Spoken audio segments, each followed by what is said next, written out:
So, Murphy, I'd like to stay with you. You know, I went through your biography quickly, and I realized that you've been married for over 60 years. So it means you've been around for a very long time, even if you don't look it. When it comes to cancer care, you have been in it. You've been in it for more than 25 years, more than 50 years. Wow. So I want to ask, why are cancer cases becoming a serious concern now? Are there issues, you know, is it our lifestyle?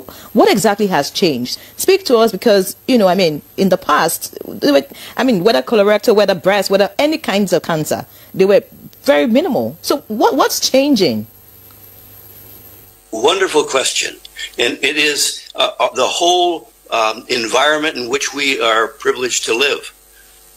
Very often, say 50 or 60 or certainly 100 years ago, the opportunity to have longevity was almost nil. It was almost impossible to live beyond a certain age. In fact, 40 was an old age. Why? Because of infectious diseases. The lack of sanitation in general was so dangerous that one didn't have a chance to actually live very long. As all of those public health recognitions began to be addressed by enlightened governments and then the world of NGOs, among others, and communication, the essential nature of being able to communicate to the world, to everyone, rural and urban.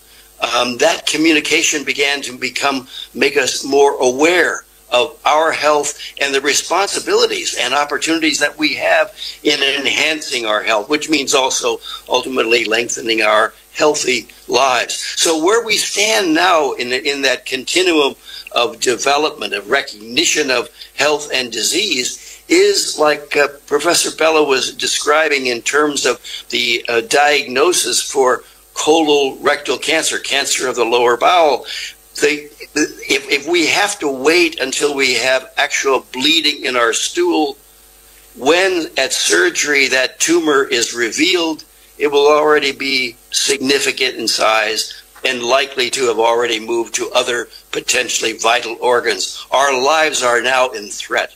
How can we change that? We can change that by screening, by going for a colonoscopy, to have that examination where, yes, you're showing it on the screen, where the colon can be examined without surgery safely to identify early polyps that may in fact be malignant. They can be removed readily, and that patient will have been cured of a cancer that, if left to grow for years on, could become life-threatening and life-claiming. So there are a number of vital answers to that very important question that you raised. The common lineage there is that we ourselves must take recognition and responsibility to understand how to stay healthier.